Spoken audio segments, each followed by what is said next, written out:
मान लिया ना, आपने मान लिया, अब तो पैसे रख दिए, काम शुरू हो गया, कैबिनेट ने अप्रूवल दे दिया, 1 अगस्त से नेक्स्ट ईयर शुरू हो रहा है, वो तो बात खत्म हो गई। मरदमशुमारी, मकाम शुमारी के ऊपर अब काम शुरू हो गया, वो तो उस पर तो मुझे भी मालूम है काम शुरू हो गया। आपके तहफुजात यही है कि हमारे लोगों को छोड़ा जाए, हमारे ऑफिस खोले जाए? नहीं, जरा सा एक मिनट रहे। बात यह है कि वो छोड़ा जाए या ना छोड़ा जाए, हमारा इतना ये मसला तो हमारा है और बहुत बड़ा मसला है, क्योंकि बेहंगम झूठे मुकदमात में एमकेएम को की लीडरशिप को और कारकुनान, तो यही मुतालबात पीटीआई नहीं मान रही ना, जिसपे आप कह रहे हैं हम इलेक्ट्रॉनिक वोटिंग मशीन पे सपोर्ट नहीं करेंगे। नहीं, वो तो देखिए, वो तो मैंने अजरा मजाक और बरसबील तस्करा की बात के ऊपर कहा। असल बात इससे बढ़कर है जी, इससे बढ़कर बात यह है कि मिसाल के तौर पे रोजगार के मौके 3.5 की हुकूमत में हम शामिल है, इनकी हुकूमत बनाने में शामिल है। सुने पूरी मैं जरा मुकम्मल कर लूं। इनकी हुकूमत बना, इनके एतवाद में हमने इनको वोट दिया, हर जगह पे खड़े रहे, तो क्या ये फर्क नहीं बनता था कि जनाब पूरी वफाकी हुकूमत में, चले सूबाई हुकूमत हमें इग्नोर कर रही है, आपके 10-12 मिनिस्टर जो नौकरी रोजगार पे लगे हुए हैं, 5-7 हजार नौकरियां यहाँ एमकेएम को भी हर वजारतों में दे देते कि भाई जो। अच्छा, रोजगार का भी मसला है। चलें, अब मैं सेनेटर आजिज ढामरा साहब को गुफ्तगू में शामिल कर लूं। मैं असल में चाह रहा था दोनों गुफ्तगू सुन जाए। अस्सलाम वालेकुम ढामरा साहब, आपने गुफ्तगू सुनी हमारे शमीम नकवी साहब की और रऊफ सिद्दीकी साहब की। ये जो सूरत हाल है, हुकूमत के इत्तेहादी नाराज है, आपने मुतालबात बड़े बड़े सुन लिए, एग्रीमेंट की कॉपियां भी उसके ऊपर भी अमल दरामद नहीं हुआ। ओवरऑल सूरत हाल किस सिमत जा रही है? पाकिस्तान पीपल्स पार्टी को कहते हैं एमक्यूएम वाले हमें इग्नोर किया, वफाक वालों ने भी एमक्यूएम को इग्नोर कर दिया, कोई रास्ता निकल रहा है एमक्यूएम के साथ आइंदा? बिस्मिल्लाहिर्रहमानिर्रहीम। देखें, पहले तो मुझे एनटीआई हमदर्दी है पीटीआई से कि उसकी जो हालत इजहार है अभी, पहले तो वो बोलते थे कि अपोजिशन हमारे खिलाफ है और हमें काम करने नहीं देती।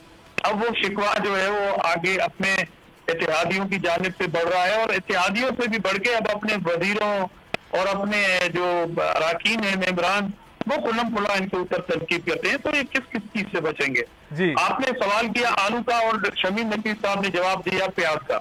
वो कराची पे अटैक गए और उन्होंने क्या कहा कि कराची में हम ये कर रहे हैं, वो कर रहे हैं।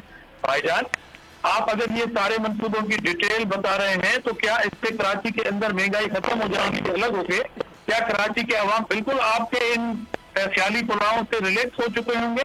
मेरे ख्याल में ऐसा नहीं है।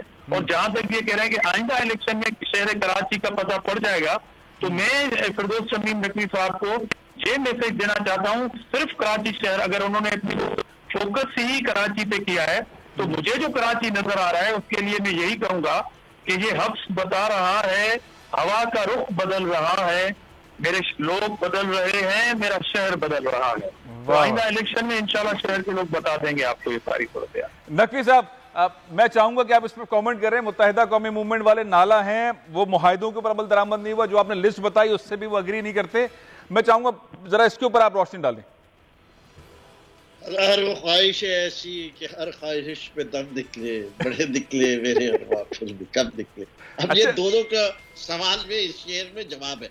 लेकिन आप जी ढामरा साहब, मुझसे सवाल पूछा गया था कि कराची वालों की उम्मीदें कैसे पूरी। अगर मैं इसका कोई और जवाब देता तो आप तब भी कहते मूली और प्याज और पता नहीं कि दाल और चने की कहानी। तो बरादर मोहतरम, आपको किसी न किसी जगह जाना चाहिए और इलाज करवा ले तो शायद आपको बातें समझ में आने लगे। बातें ऐसे ही ना सुनिएगा, जब बात करते किसी को सुनिएगा तो देर तक सर धुनिएगा। आपका आलम यही है इस वक्त।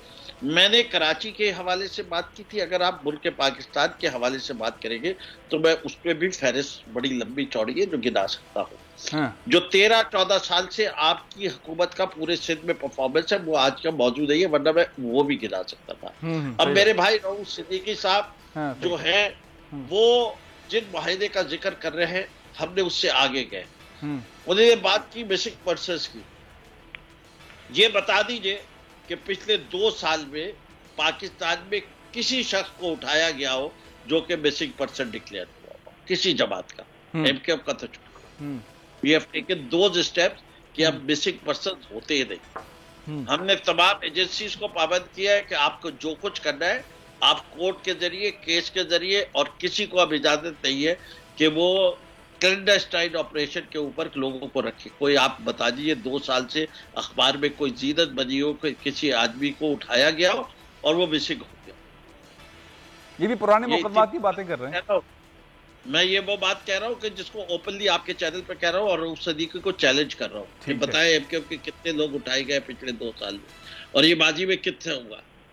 जो इनके बाजी के किरदार है, अगर उसके ऊपर मैं वो बोरीबंद लाशों का जिक्र करना शुरू करूं, भत्तों की बातें करना शुरू, मुल्क के खिलाफ एक्टिविटीज की बात करना शुरू करूं, और उसके हमें अपने सबसे पहले अपने मुल्क के तहफ्फुज की बात करनी है। आपने उससे इस्तेदाम किया, आपने उसको कंडेम किया। हम नहीं चाहते कि एमक्यूएम को या किसी भी, बिल्कुल सही, आपने सवाल बड़ा कर दिया। मैं रऊफ भाई से मौक़िफ़ ले लेता हूँ। रऊफ भाई, ये जो मैं किसी को दीवार के साथ लगाने पे यकीन नहीं रखता। हाँ। मैं समझता हूँ एक जमहूरी अमल है और इनको उस जमहूरी अमल को धारे का हिस्सा लेना चाहिए। बिल्कुल सही। रऊफ सिद्दीकी साहब, आप बहुत अच्छी बात की है, नकवी साहब ने बहुत अच्छी बात की है। तो हम एमक्यूएम से भी रखते।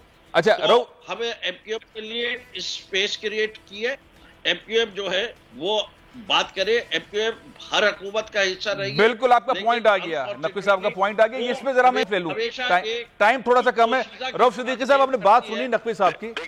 देखिए, मैं एक चीज, मैं इसके साथ एक सवाल और भी कर लेता हूं। ये जो बहुत सारे धड़े हैं आपके, उनकी मुलाकातें भी हो रही हैं। गवर्नर साहब जो है, साबिक गवर्नर इरशादुल इबाद साहब के पास पहुंच गए डॉक्टर फारूक सिद्दीकी साहब, डॉक्टर फारूक साहब वो पहुंच गए, फारूक सत्तार साहब, और वो मुलाकातें कर रहे हैं। आप लोगों के इससे मुताल्लिक अभी गुफ्तगू बहुत अच्छी की फिरदौस शमी नकवी साहब ने, आप उसका भी जवाब दें। और ये जो आपके धड़े मिल रहे हैं, क्या आपकी राय इनके साथ है, हम आहंग हैं? आप समझते हैं कि पीपल्स पार्टी ने वो डिलीवर नहीं किया और आप लोगों के अलग होने से कराची के लोगों के मसाइल में इजाफा हुआ? ये बात तो सही है, और मैं समझता हूँ कि इशरतुल इबाद खान ने 13-14 बरस यहाँ पे गवर्नरी की है और उन्होंने बड़ा लचकदार रवैया रखा है। और मतलब उनकी एक शख्सियत और उनका तजिया सिर्फ कराची नहीं, कराची तो उनका अपना शहर है और फिर यहीं से उनकी सियासत का भी आगाज था, लेकिन ओवरऑल भी नेशनल इंटरेस्ट और इंटरनेशनल इंटरेस्ट के ऊपर उनकी बड़ी कमांड है। और फारूक सत्तार से मुलाकात, और ये मुलाकातें होती ही रहनी चाहिए कि दुश्मनी और नफरत जितनी जल्द खत्म हो सके होना चाहिए।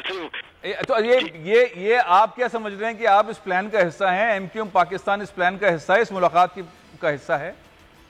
यार इसमें हिस्सा और उसके लिए हम साजिशों के ऊपर तो बिलीव करते नहीं है ना। हाँ। जो हक है, जो सच है और जो अच्छी बात है, उसको तो हर जगह अप्रिशिएट करना चाहिए ना। हाँ। सबको मिलना चाहिए। तो अगली मुलाकात के अंदर जो है वो आप या खालिद मकबूल सिद्दीकी साहब बैठे हुए होंगे इरशादुल इबाद के साथ, डॉक्टर फारूक सत्तार भी बैठे हुए होंगे, और वसीम आफ्ताब भी बैठे हुए होंगे, डॉक्टर सगीर भी बैठे हुए होंगे, रजा हारून भी बैठे हुए होंगे, ऐसा मुमकिन है? असल में सब एक दूसरे से राब्ते में तो है ना। 30-30 साल का, 25-25 साल का राब्ता रहा है। हाँ। और दूसरी बात, हम कोई पेशावर सियासतदान थोड़ी है।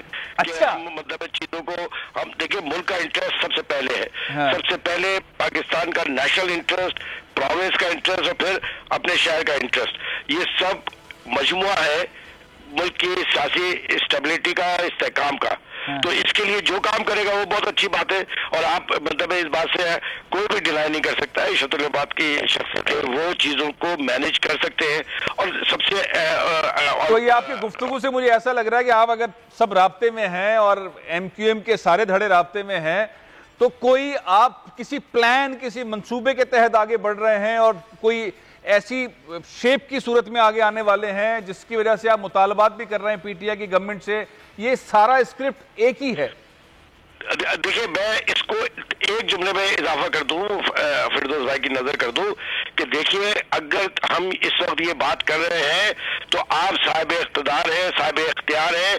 अगर हम कुछ बातें कर रहे हैं तो इसलिए गोश गुजार कर रहे हैं कि आपके पास अभी वक्त है, आप इन चीजों को प्रायोरिटी के ऊपर लेकर इसको काम करें। अच्छे काम की तारीफ आपकी जरूर होगी, क्यों नहीं होगी। और अगर हम नहीं करेंगे तो आवाम तो करेगी ना। लेकिन आपको मैं सिर्फ इतनी बात बता दूं कि और ये फिरदौस है कि तवस्सुस भी साहिब इख्तियार और साहिब इख्तियार के लिए कि देखिए 3, 4, 5 करोड़ लोगों को इस तरह रांदे दरगाह कर देना, ये किसी के भी हक में नहीं जाता है। अब ये रिलीफ हमारा हक है ना कि हमारी भीख है, ना ही हम जितनी भी हुकूमतों में रहे। सब्सक्राइब करें और बेल दबाएं ताकि कोई खबर रह न जाए।